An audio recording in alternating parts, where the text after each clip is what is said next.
Hola, hola, bienvenidos una vez más a nuestro programa Conversaciones desde el Corazón.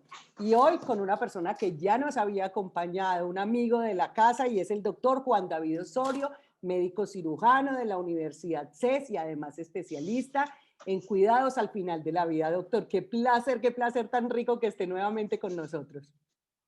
Hola Claudia, gracias por esta nueva y maravillosa invitación y gracias a todos los que nos van a ver, ya que vamos a hablar de un tema que, siendo muy común y propio de nuestra mortalidad y finitud, le tenemos bastante pánico. Pero bueno, vamos a aprender, todos los días aprenderemos y desaprenderemos.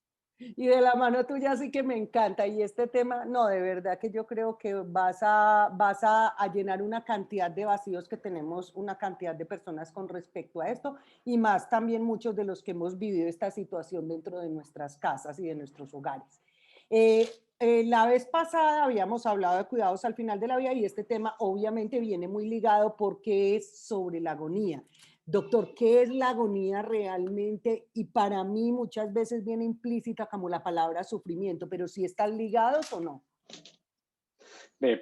Están ligados desde lo que es el tema semántico. Etimológicamente, agonía significa gran sufrimiento, pero si uno lo pone en el contexto de la realidad, la agonía es un proceso normal, por ende es entendida desde nuestra percepción y desde nuestro estudio como la antesala o el preámbulo de la muerte.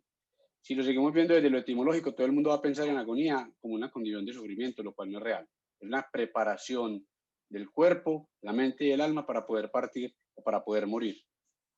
Pero me encanta que nos estés aclarando eso porque sí, si uno busca en el diccionario y todo le va a salir ese eso, entonces todas las personas que dicen tal persona está agonizando, uno inmediatamente piensa que es en un sufrimiento terrible. Entonces, bueno, como tú ya tienes tanta experiencia atendiendo personas que están pues ya finalizando el proceso de la vida, yo quiero que tú nos cuentes de qué se trata realmente la agonía, o sea, cómo podemos distinguir cuando una persona está en un, por decir algo, en un proceso largo de una enfermedad, en qué momento es que entra en ese paso final que ya se llama agonía y cómo se pues cuáles son las características principales.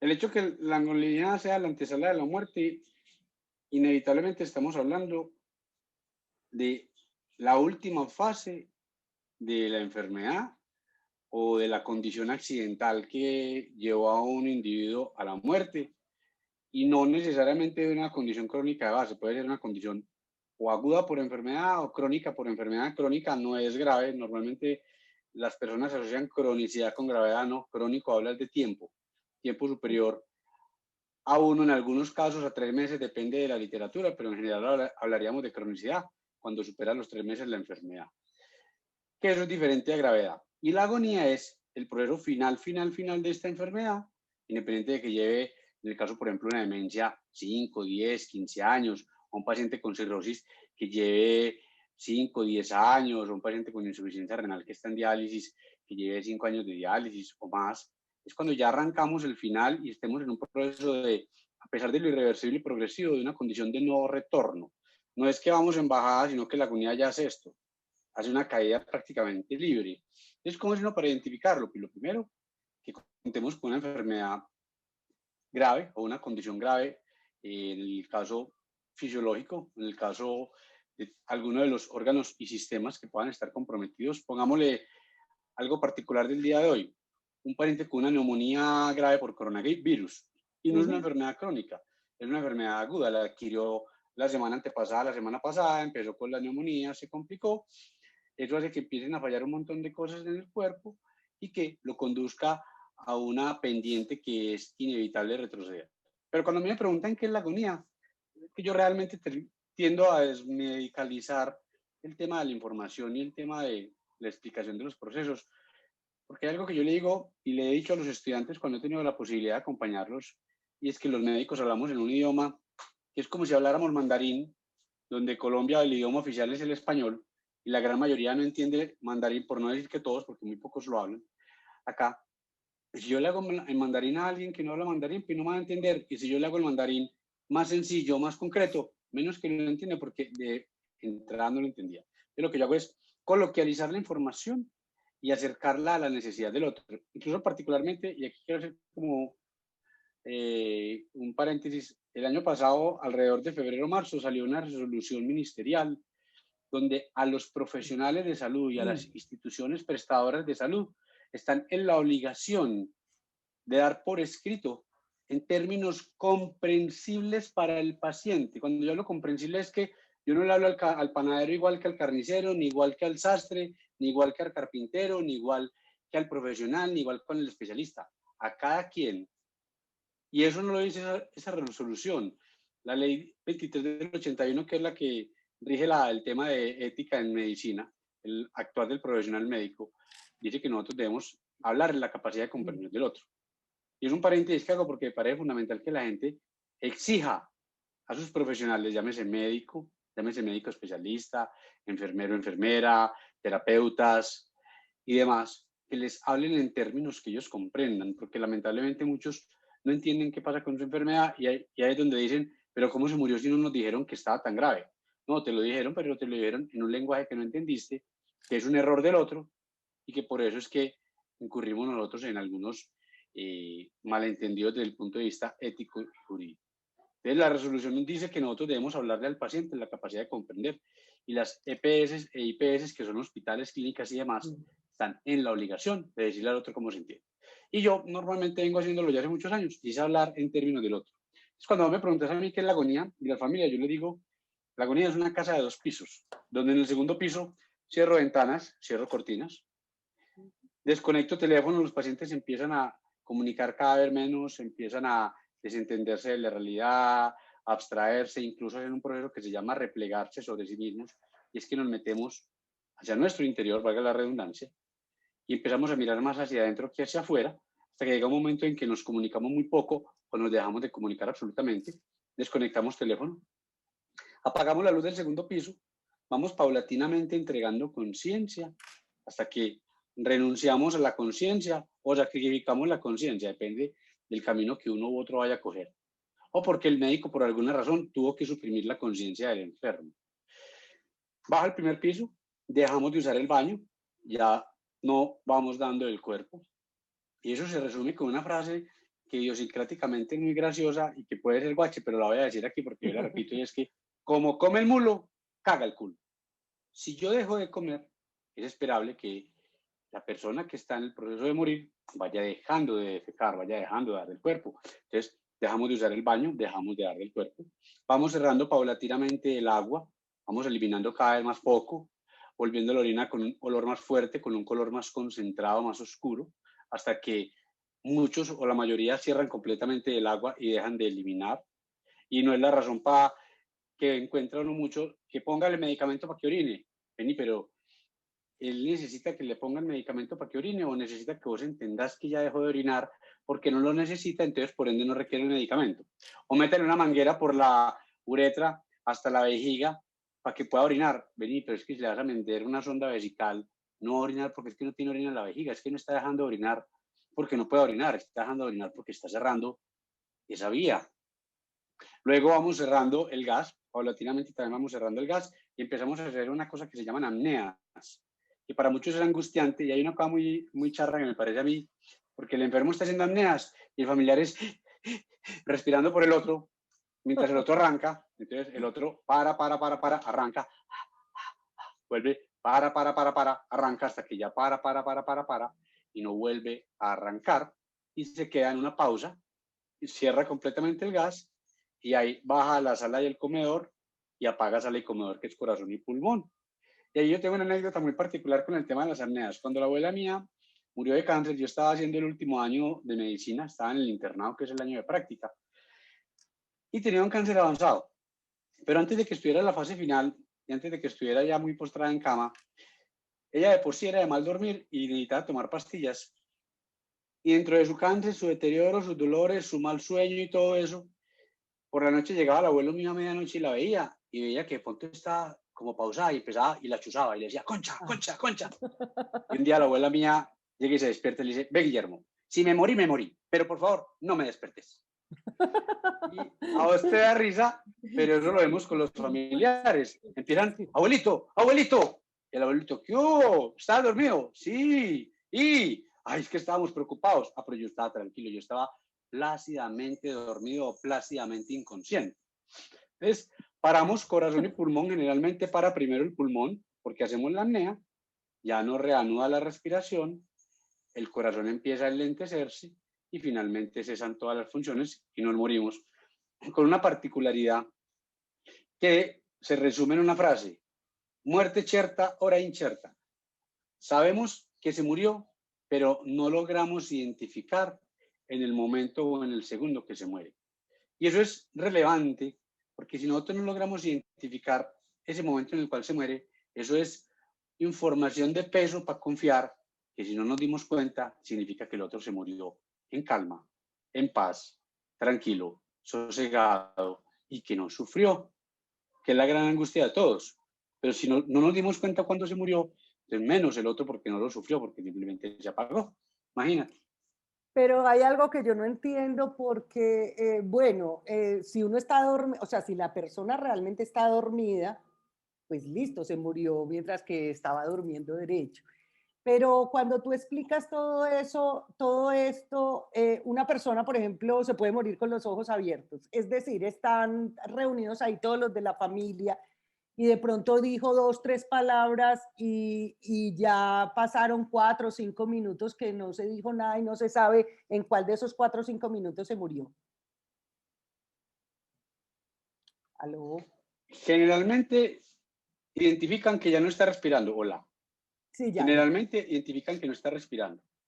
Pero tenemos, a ver, ahí quiero que lo separemos porque vos arrancaste con la pregunta, con algo de el que se durmió. El que se durmió y no despertó, que es el que hace el infarto súbito en la noche, o una arritmia mortal en la madrugada, o un derrame extenso. Ese no le da tiempo de hacer ni segundos de agonía. Eso es una cosa inmediata y en cuestión de segundos apaga toda la economía del cuerpo y apaga todo y se va. Sí. Ese no. Pero el que está agonizando, nosotros podemos tener agonías que pueden durar más tiempo o menos tiempo. Y muchos pacientes, que ahí es la mala interpretación de las familias, son entendidos como que están agonizando despiertos. Algunos en el proceso de la agonía tienen conciencia. Ah, Algunos, no todos, tienen plena conciencia hasta minutos o segundos antes de morirse y pueden tener conversaciones que son concretas, muy puntuales, no conversaciones con diálogos extensos. Pero hay otros que pierden la conciencia horas o días antes y arrancan en inconsciencia hasta que siguen ah, deteriorándose y apagan la funcionalidad y hacen lo de la casa sí. que te explicaba otro. Ahora, otros simplemente, la enfermedad está muy mal, entraron en agonía y en cuestión de minutos entran en inconsciencia y se mueren. O simplemente no, segundos corticos y se apagan. Pero hay pacientes que están con los ojos abiertos y es la mala interpretación de las familias que asumen que están despiertos. No Ah, necesariamente el tener ojos abiertos es estar despiertos. Y no necesariamente estar despiertos es estar conscientes. Cuando nosotros estamos muy relajados, incluso durante el sueño, y uno lo puede ver en los niños y los que tienen hijos, si tienen la oportunidad de una noche, en la avanzado de la noche, cuando ya estamos muy profundos, observan los niños. Algunos duermen con los ojos semiabiertos y uno ve el movimiento ocular lento o el movimiento ocular rápido de los ojos y el niño con los ojitos medio abiertos. Y no está agonizando ni está despierto. Simplemente que están tan relajados los párpados que se abren parcialmente o algunos están tan extremadamente adelgazados con una musculatura tan acabada que los ojos son abiertos de par en par. ah, Y hay pacientes que están despiertos, pero no están conscientes. Hay conciencia con C y conciencia con SC. sí. La una es el que está despierto y responde a una que otra cosa y se da cuenta de una que otra cosa, pero no tiene la capacidad de pensar, de elaborar, de juzgar, de cuestionar, de hacer una conversación discursiva, que no tiene conciencia de dónde está, de dónde viene, por dónde va.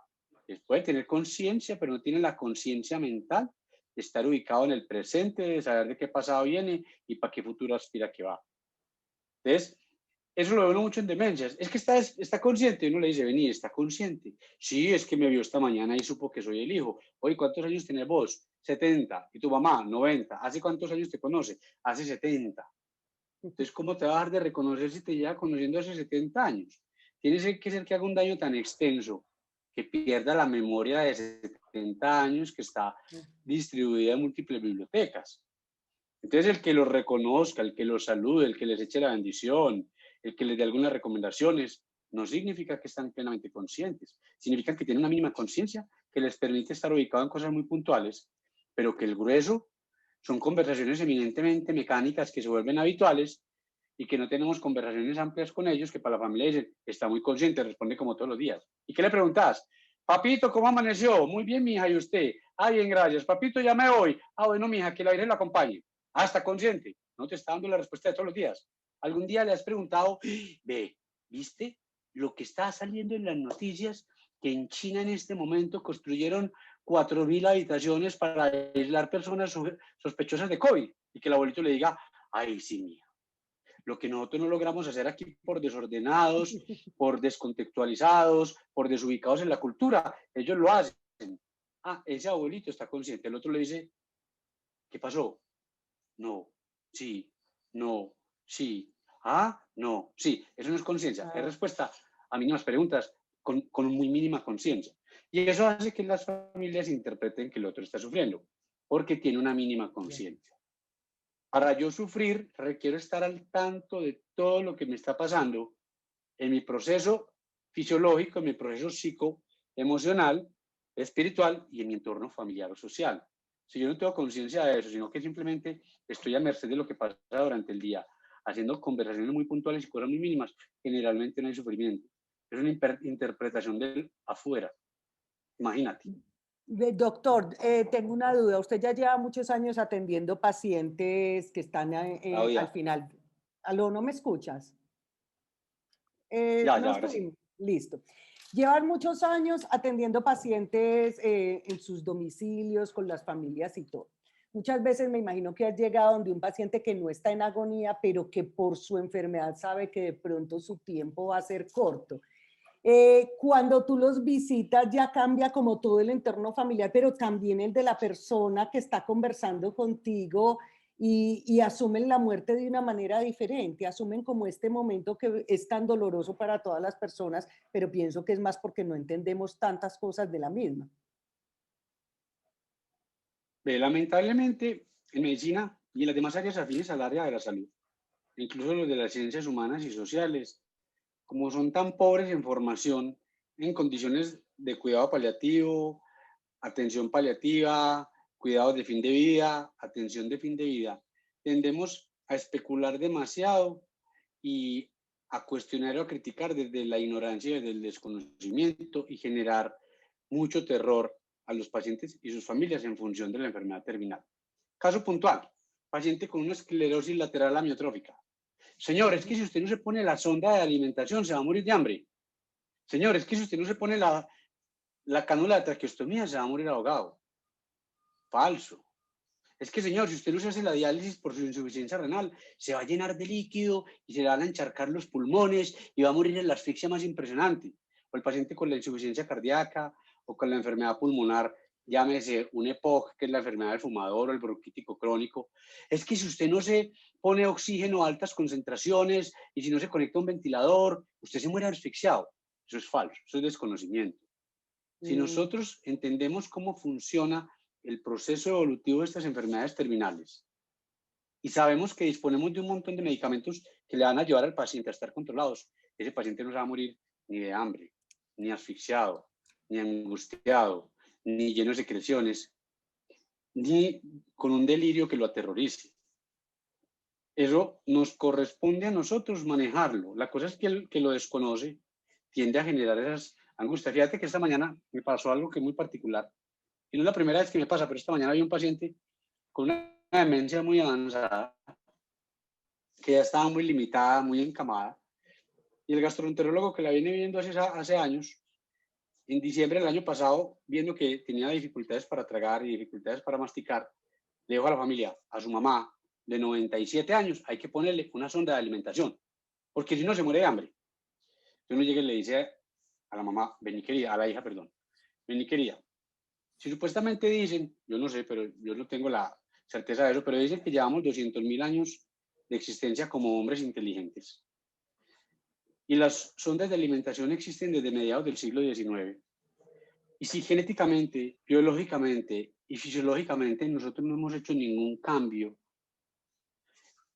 el que se moría antes de 1800 y antes hacia 200.000 años atrás, y no había una sonda, y que tenía un derrame que no era mortal, pero que le iba a conducir a una condición de postración y dependencia, que tenía una infección en la cabeza, que en esa época era una tuberculosis meningia o una encefalitis por sífilis o una meningitis por sífilis, o en una de las tantas guerras que hubo anteriormente, le pegaban un escudazo o un mazazo en la cabeza y no se le abría el cráneo ni sangraba hacia el exterior, sino que se contenía la hemorragia, pero no lo mataba.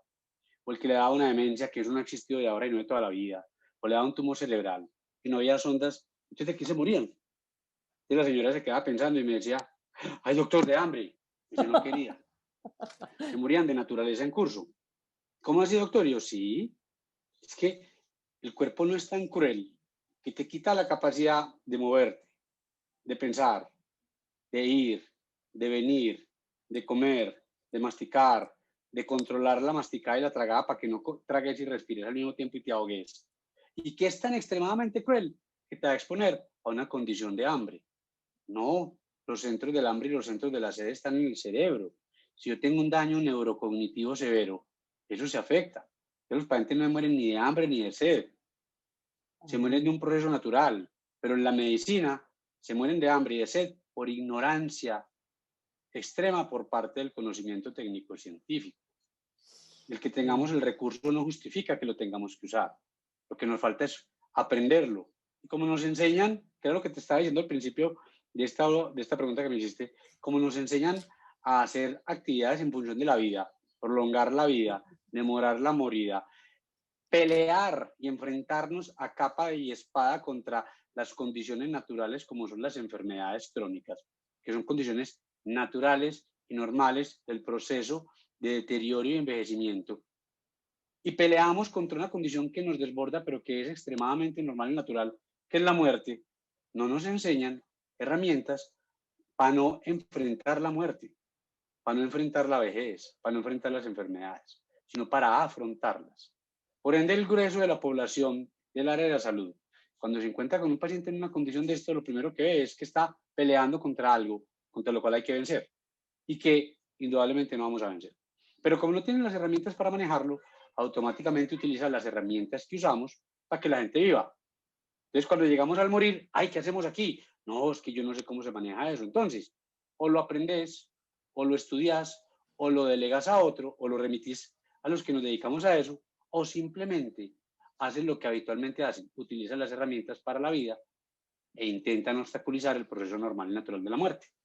Entonces, si tuviéramos la formación suficiente, sabríamos explicarle a la gente qué es lo que está pasando, sabríamos explicarle que es un proceso normal y natural, que el cuerpo como tal tiene las herramientas para morir, que la mente tiene las herramientas para morir, que finalmente lo vamos a hacer sumamente bien, que lo que requiere es que el otro le controle un montón de síntomas y que en ese orden de ideas ese otro esté tranquilo y esté controlado en esa situación y pueda seguir adelante con su proceso. Entonces, cuando vos me decís, en los años que yo llevo, uno se encuentra con un montón de obstáculos con las familias. Uno, por el imaginario. Dos, el pensamiento mágico religioso ayuda mucho a que la gente le tenga terror a la muerte. Además, en el catolicismo, en el grueso, uno no ve que el católico, recatólico, esté tranquilo con la muerte. Está angustiadísimo con la muerte. Me he encontrado con sacerdotes, con monjas, con monjes, aterrorizados porque se van a morir. Y que llevan toda una vida dedicada a una religión.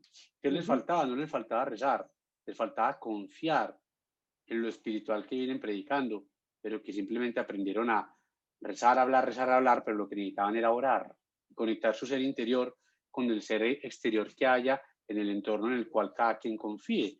Entonces la gente le tiene un terror impresionante a la agonía, impresionante al morir, pero nosotros no ayudamos para nada, nosotros ayudamos a que se terrorice más y creamos necesidades que el muriente paulatinamente ha ido desistiendo de ellas y ha ido eliminando de su proceso de vida-muerte porque no lo necesita. Entonces, de todas maneras, yo pienso con todo lo que me estás contando, definitivamente la especialización tuya es muy necesaria para la tranquilidad de las familias, porque uno mira como todos los procesos de gente que ha estado allegada a uno y que ha tenido algún familiar en estos procesos, y lo que tú decías, los médicos por desconocimiento en la rama pues en la que tú eres experto, le empiezan a explicar a uno una cantidad de cosas diferentes que lo que hacen es aterrorizarlo a uno muchísimo más.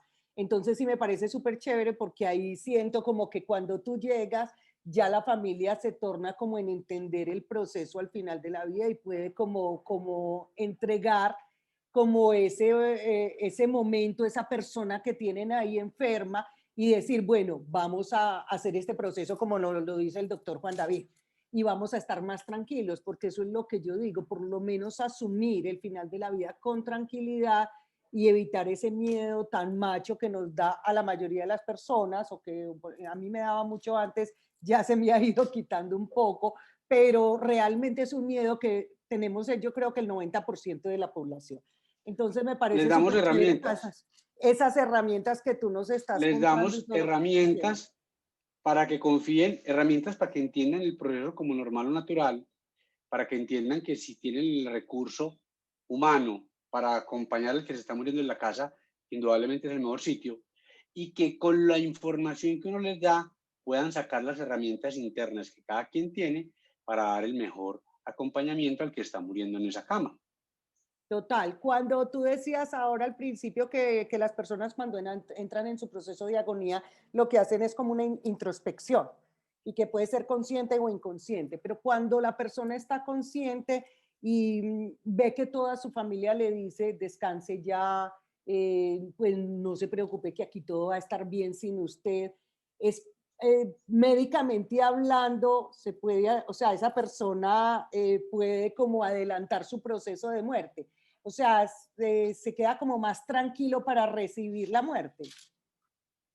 Hay varios acontecimientos que se pueden presentar referente a ese tema y es, uno, hay una tendencia social y cultural a decirle al que se dio cuenta que tiene un familiar muriéndose, dígale que se vaya tranquilo, muéstrele tranquilidad, muéstrele que ustedes están en paz, que van a quedar todos bien, etcétera, aquello. Y el otro llega y escucha, lo comparte entre su familia y todos agarran y llegan a la habitación del moribundo a decirle eso. Eso es útil cuando el que está en la condición lo necesite. ¿Cómo sabemos quién es el que lo necesita? El que está lamentándose porque, mi hija, ¿usted quién la va a cuidar? Llevamos 70 años de casados, siempre hemos estado juntos, usted solo ha conocido un hombre que soy yo, ¿qué va a pagar con usted? ¿Quién la va a acompañar? ¿Quién la va a cuidar? Los muchachos qué, véalos todos tan chiquitos, estos muchachos todos llevan, todos un montón de peladitos de 70, 68, 67, 65, 63. Qué pecado todos esos niños solitos, tan desubicados en el mundo. Ese, que sonaría charro, pero ese es el que requiere que la esposa le diga, tranquilo, mi hijo, no se preocupe que si usted se muere, yo muero detrás de usted. ¿Qué puede suceder? Y es completamente aceptable, no reprochable, porque el otro identifica que se le fue falsamente porque no se le va media vida y media, cuando realmente lo que hizo fue que se murió el cuerpo, pero lo demás se lo dejó en vivencias, recuerdos, momentos, sentimientos y familia. Entonces no se lo lleva. Y ese otro decide si continúa o no. Los hijos, los hermanos, los nietos y los demás lo que hacen es decirle, no se preocupe, nosotros vamos a quedar bien, yo tan chiquitico a mis 70 años, no se preocupe que yo voy a saber vivir mi vida, etcétera. Ese se le dice. Pero el que no se le dice, y está bien angustiado, lo que hice a estos madres como me quieren y quieren que me muera, me están echando. Ah, ya. ¿Ves? Ahí es donde uno dice, venga, calma, que es una recomendación para muchos, pero es que los calzoncillos amarillos no le gustan a todo el mundo en final de año. ¿Es por qué los tengo que poner a todo el mundo? Sí. No. Pregúntale, ¿a usted gustan los calzoncillos amarillos? Sí. Ah, bueno, te tengo de todas las tallas, todas las formas, y vos dirás cuál escogerás para que lo compres. El que no lo necesita, no se le necesita decir porque lo angustiamos más. Y pasa con el otro, que ya sea completamente inconsciente, no solamente que esté dormido, que haya entregado la conciencia del todo, que Sí. ya está desconectado del medio, que está desconectado de absolutamente lo que está pasando a su alrededor y a su interior. Te llega el familiar que dice es que lo que necesita es, uno, tiene el cuerpo cerrado y hay que abrirlo. Ay, ¿qué le habrán dicho? Yo tengo unas cosas tan particulares, pero bueno, no es el tema, pero lo escucha uno con frecuencia. Dos, que ahí se agarran todos a acercarse y todos a llorarle al lado como si estuvieran velándolo en vida. Tres, que empiezan todos a echarlo. Y hay una cosa particular que uno ha identificado y que uno encuentra con las familias es que cuando yo al final entrego la conciencia, si tenía asuntos pendientes o los resolví y renuncié a la conciencia porque lo resolví conmigo, no con el otro si no lo alcancé a resolver. O no los alcancé a resolver, pero me pongo en paz interior con lo que quedó pendiente y sigo caminando para adelante y dejo los pendientes atrás y por eso puedo entregar la conciencia y hacer el proceso de morir. Ese es otro que tampoco lo requiere porque es que al entregar conciencia ya está sumamente tranquilo y por encima del bien y el mal. Lo que le falta es tiempo. Entonces la gente dice, pero ¿por qué no se muere entonces? ¿Por qué no se muere? Pues porque no tiene el tiempo para morirse. Ay, pero ¿cómo así? Pues sí, si yo tengo un tiquete de tren que sale este sábado a las 3 de la mañana y el otro me empieza a decir, ve, andate pues para la estación. Y uno me dice, ¿y qué? ¿Me voy a sentar allá a ver pasar gente si no me voy hasta el sábado? Ah, pero es que ya es hora que te vayas. No, es que el tiquete mío dice sábado 3 de la tarde. Entonces, ¿el otro qué está haciendo? Está sentado esperando que le toque su momento, se levanta, se dirige a la plataforma del tren con su tiquetico en mano, espera que llegue el tren a la hora que le toque y se muere. La cosa es que el proceso de muerte no se mide en horas de reloj, ni en días calendario. Es un tiempo que no se mide como lo medimos nosotros generalmente, es un tiempo que se mide individualmente y para ellos no son ni muchos ni pocos días, no son ni muchas ni pocas horas. Son muchas para el que está al lado y se está Claro. imaginando en ese estado, pero además de imaginarse, se imagina con plena conciencia, entonces el del lado empieza a sufrir. Es lo que le dicen al del lado, vení, si te vas a imaginar así, tienes que renunciar a tu conciencia, por ende automáticamente dejaste de imaginar. Si te vas a imaginar que te acostes en esa cama con la misma condición, sin conciencia, con la presión bajita, con el pulso acelerado, con el oxígeno rebajito, completamente acabado y desnutrido como sucede con la gran mayoría y desconectado de acá. Si no, y no sos capaz, entonces ubícate donde estás, al lado, completamente sano, completamente aliviado, completamente bien, y que no tiene la capacidad de imaginarse eso porque no está ahí. Entonces uno les toca es ubicarlos porque empiezan a sufrir y hacen una proyección de ese sentimiento. Entonces dicen, si yo en ese estado viéndome y pensándome sufriría, ese que está en esa cama debe estar que llora del sufrimiento. Hombre, y si Ajá. está tranquilo, vele la cara. ¿Cómo está? Una cara de mimo inexpresiva, exacto. Si esa cara está inexpresiva, significa que no tiene cara de sufrimiento, que no tiene cara de angustia, que no tiene cara de dolor, que no tiene cara de malestar. Está inexpresiva porque está en paz con su realidad. Cuando yo estoy en paz con mi realidad, me tranquilizo. Es simplemente confiar. Si el entorno confía, no le genera necesidades al otro que no tiene. Porque generamos un montón de necesidades que nosotros renunciamos y empezamos a molestar el proceso final de una manera que no te alcanzas a imaginar.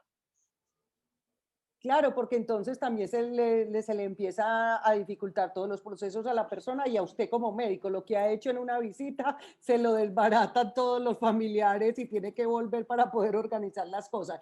¿Usted en esos momentos cruciales logra que de pronto haya un relajo en la familia y puedan como compartir un momento agradable después de que ustedes le explican? O sea, como flexibilizar como ese momento tan difícil, o sea, ya cuando vos les explicas todas estas cosas tan chéveres.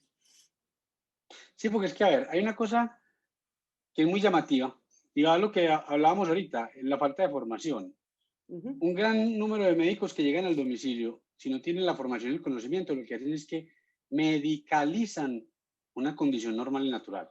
Entonces, vea, que hay que ponerle suero, que hay que ponerle una sonda, que hay que meterle antibiótico, que hay que darle esto, que hay que darle aquello.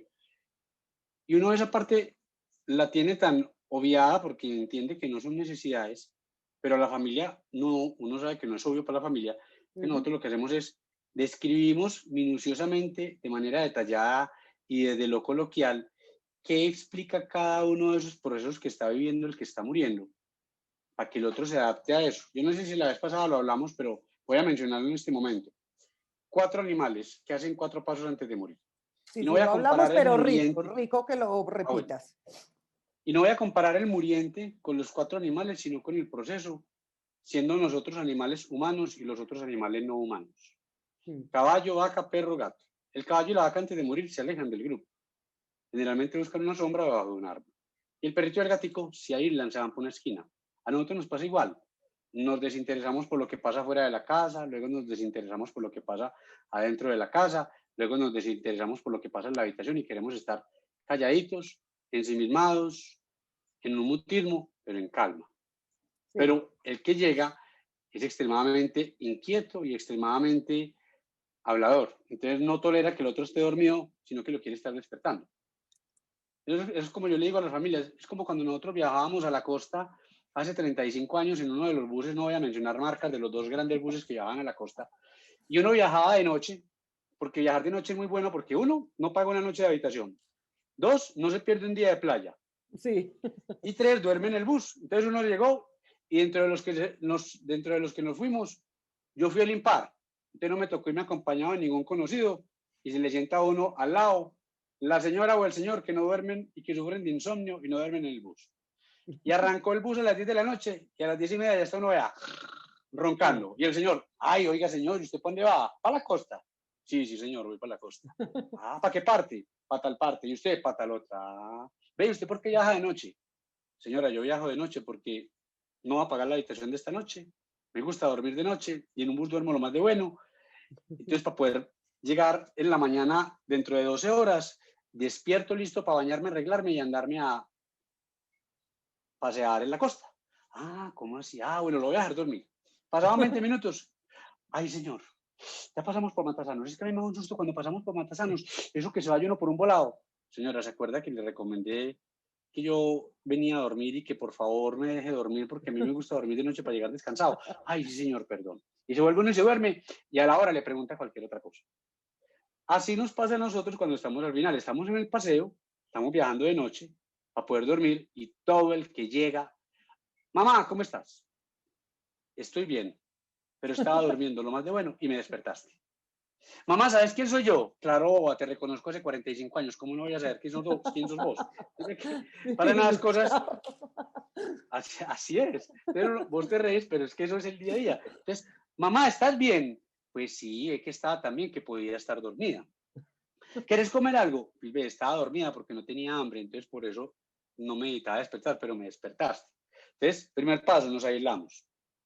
Segundo paso, el caballo y la vaca en su sombra se echan, el perro y el gato en su esquina se echan. Entonces uno se aquieta y se acuesta en una cama. Y está uno acostado, tranquilo, débil, con un malestar el más macho, o con dolor, o con asfixia, y pasémoslo para la sala, y pasémoslo para el comedor, y saquémoslo a dar un paseo. ¿Y cómo no van a aprovechar el solecito como está de bonito?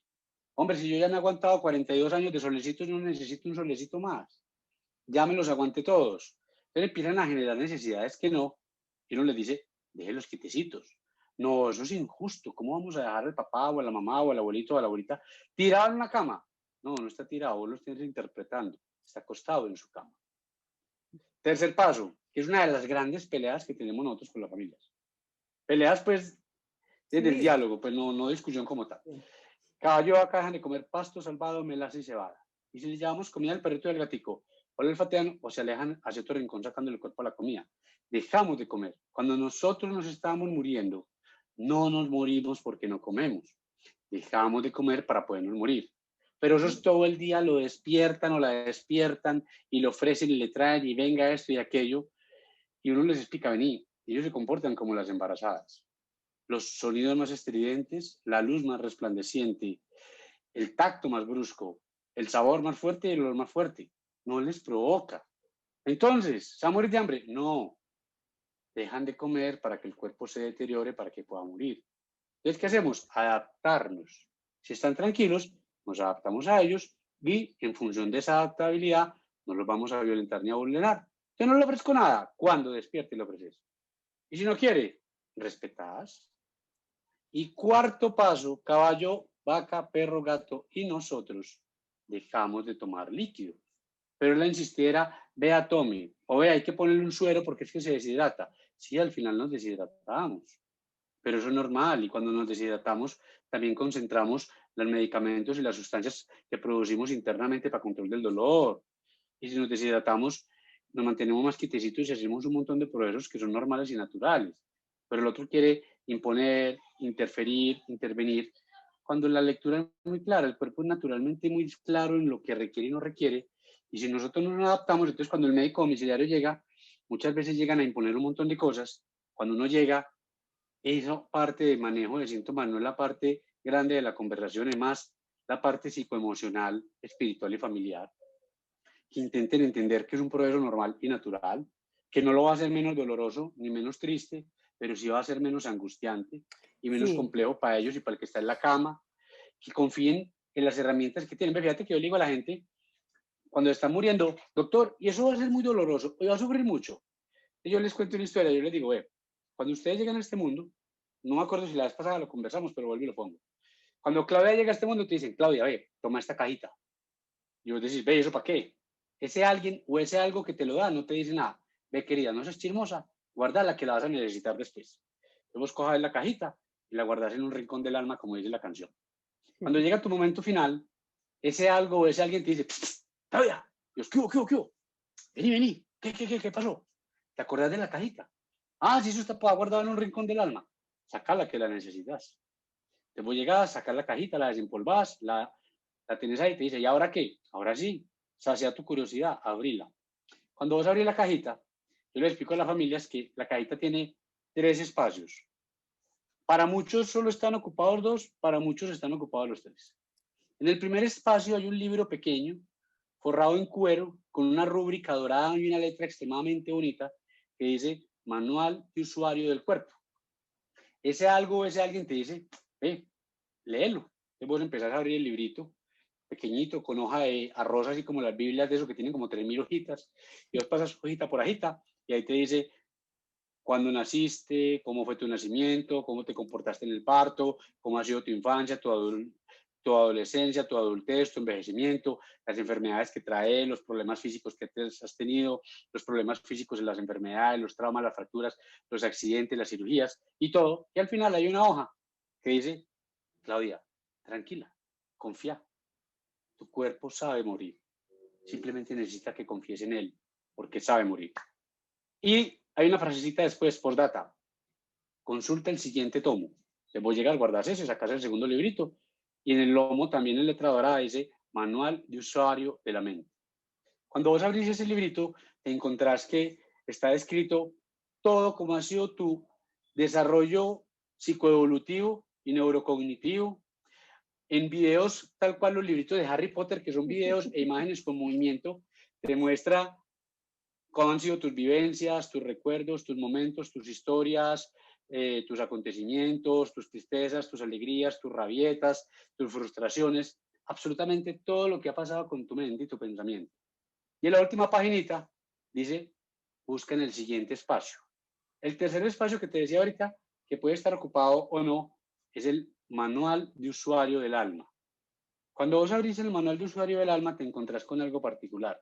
Tiene todas sus hojas en blanco. Bueno, entonces el otro librito, antes de decir consulta el siguiente tomo, dice confía, tu mente sabe morir, simplemente confiar.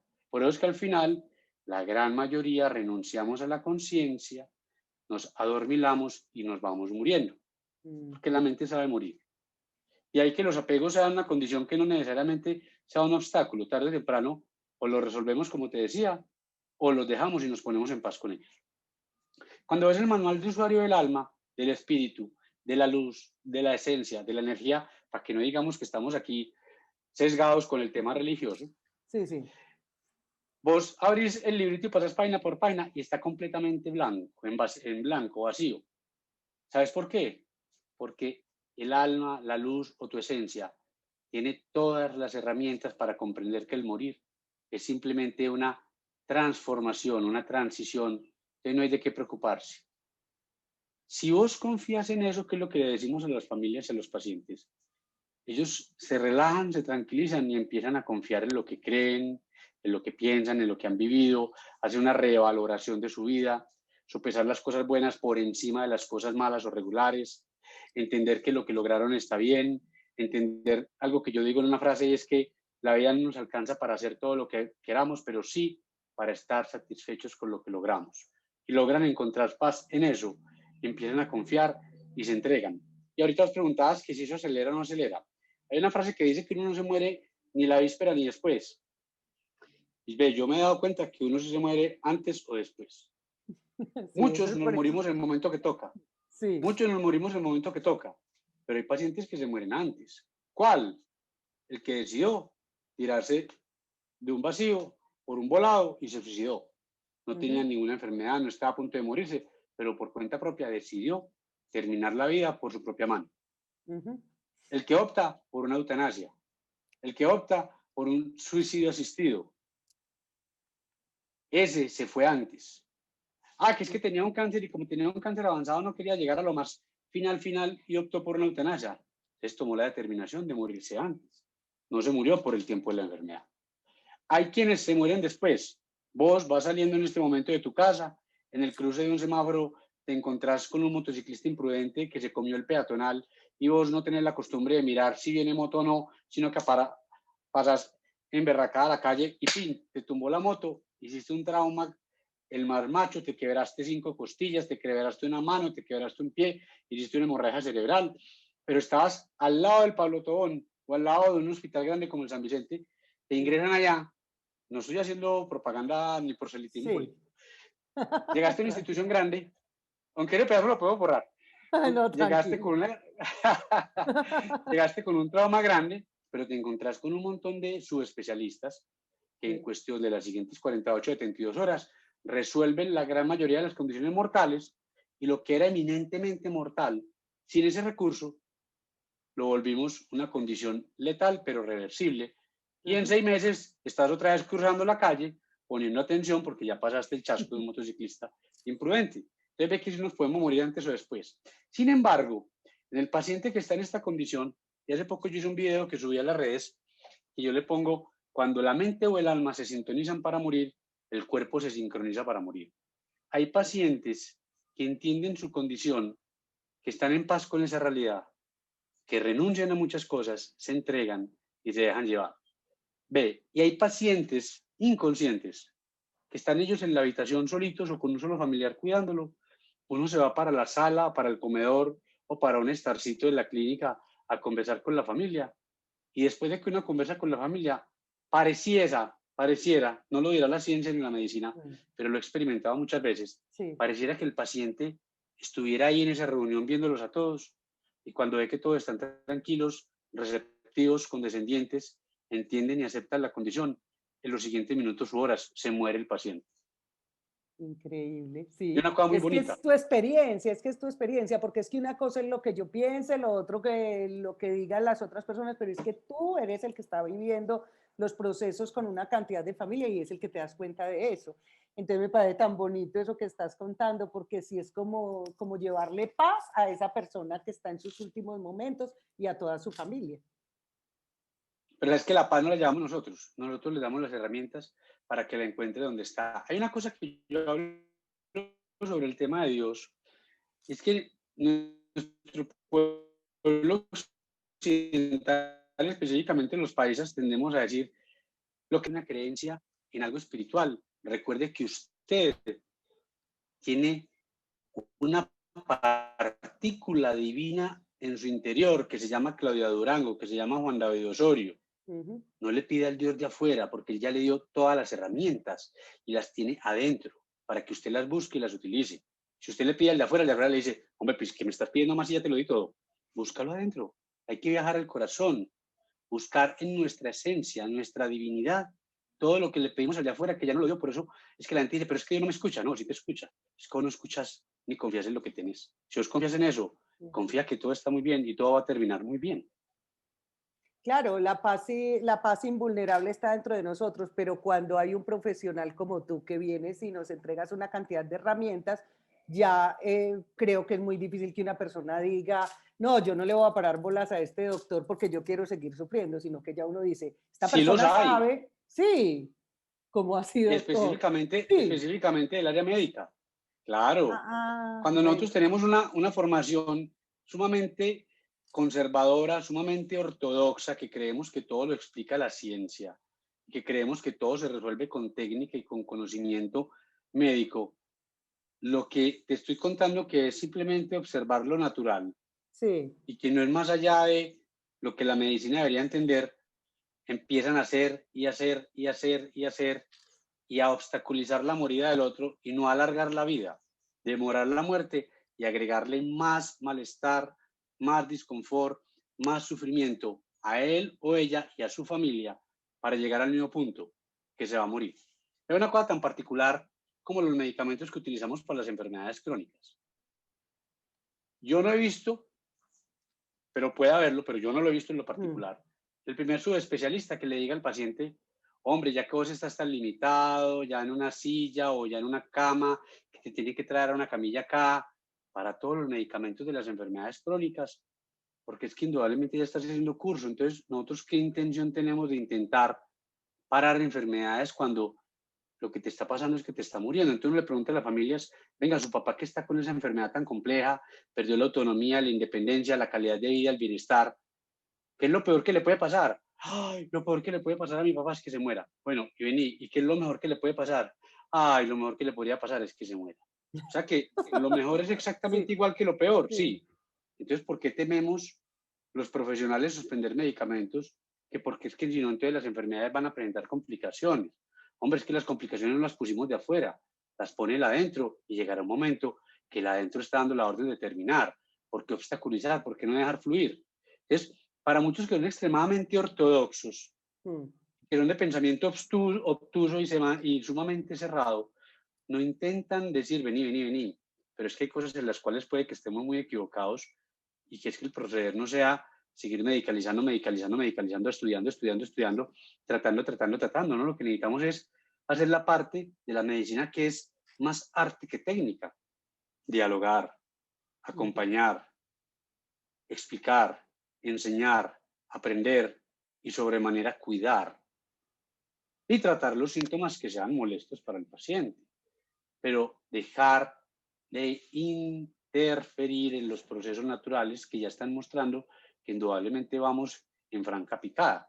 Entonces, si se los encuentra uno, y generalmente los que más ponen obstáculo son profesionales de la salud como médicos, enfermeras, terapeutas, fisioterapeutas algunos, terapeutas respiratorios algunos otros, fonoaudiólogos algunos otros, psicólogos algunos que tienen pensamiento muy rígido, Mm. trabajadores sociales que no tienen tanta formación técnico-científica, pero sí tienen un montón de información que les permite generar juicios de valor. Entonces, si los encuentra uno, lo que uno les dice es, hombre, yo vengo para intentar ayudarles, vengo para Pero en la intentar familia darles sí unas te va bien. herramientas. O sea, yo cuando te decía En que general, con sí, las herramientas que tú das ayuda a generar paz, me refería más que todo era a la familia.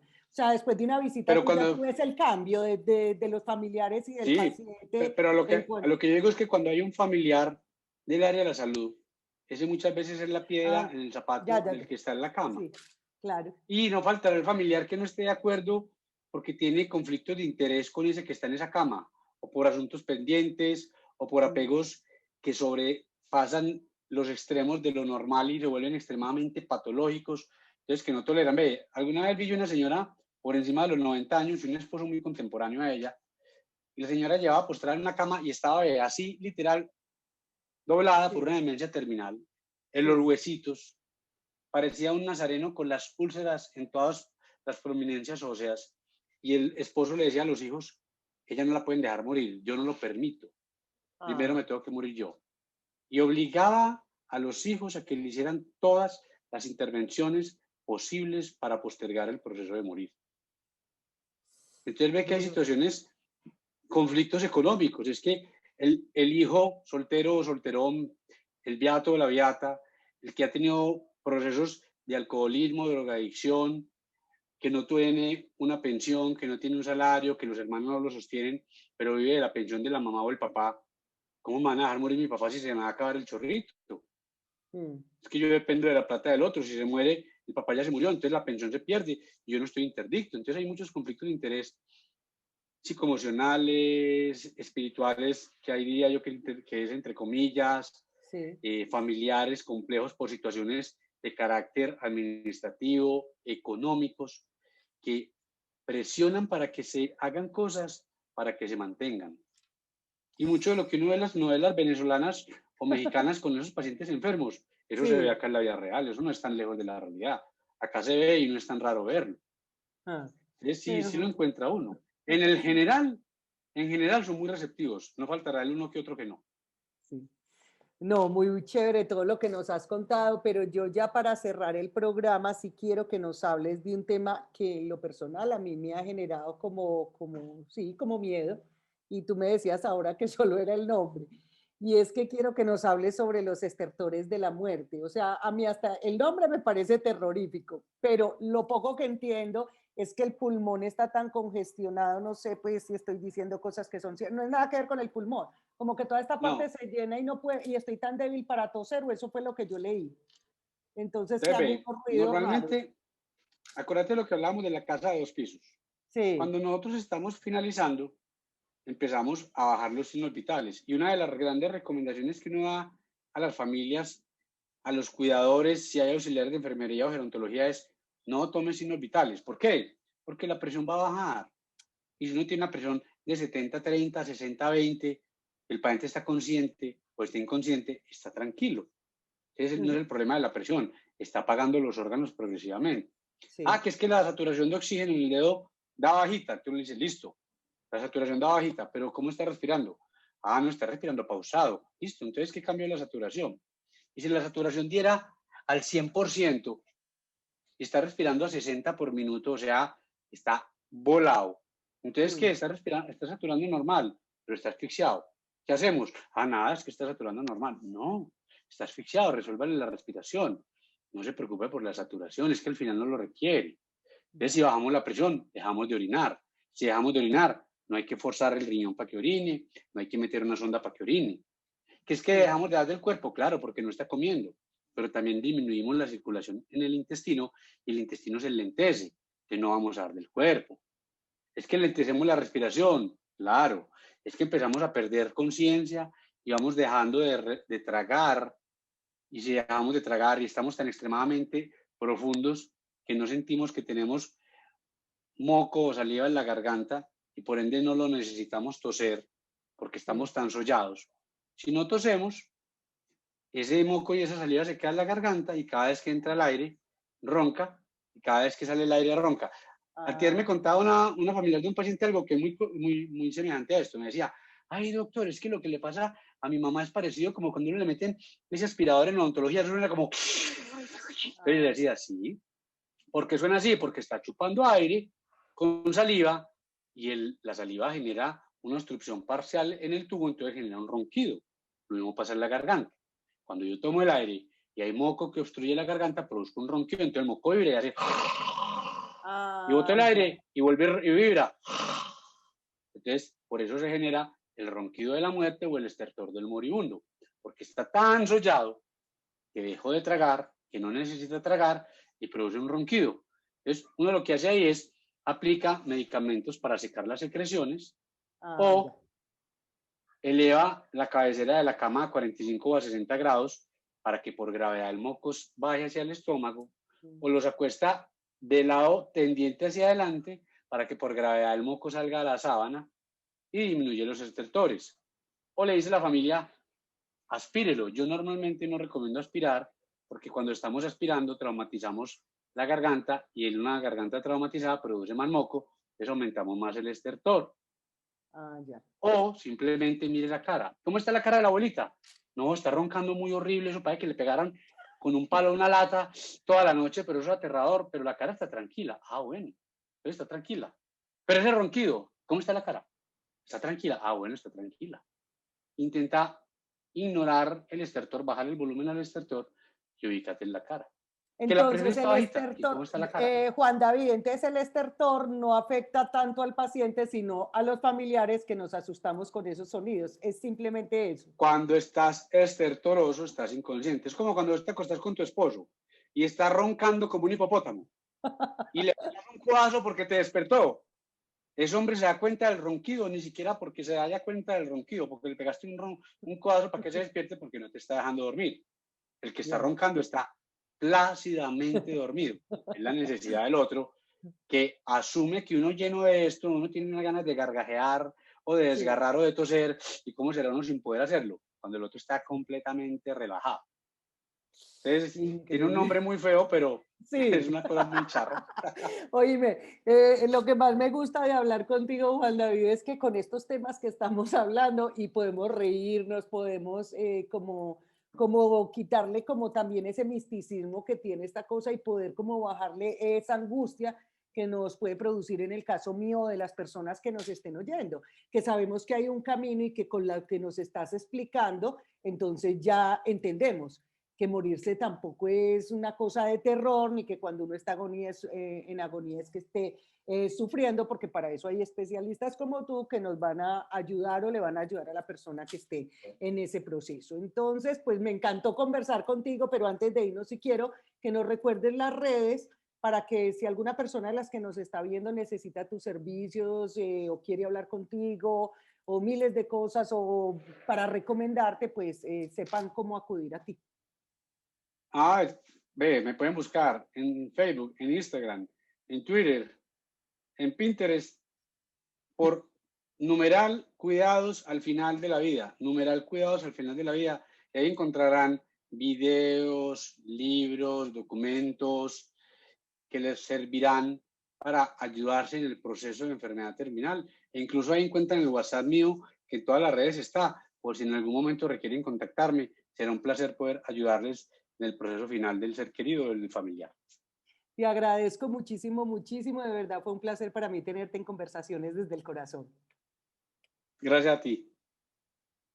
Bueno, y a ustedes, si les gustó este programa, pues obvio, para compartirlo con este profesional tan agradable, esta conversación fue maravillosa y de verdad que lo que nos aporta y lo que les puede aportar a ustedes y a sus familiares. Entonces, a compartir la información y en 8 días nos vemos nuevamente en Conversaciones desde el Corazón con un nuevo invitado. Chao, chao.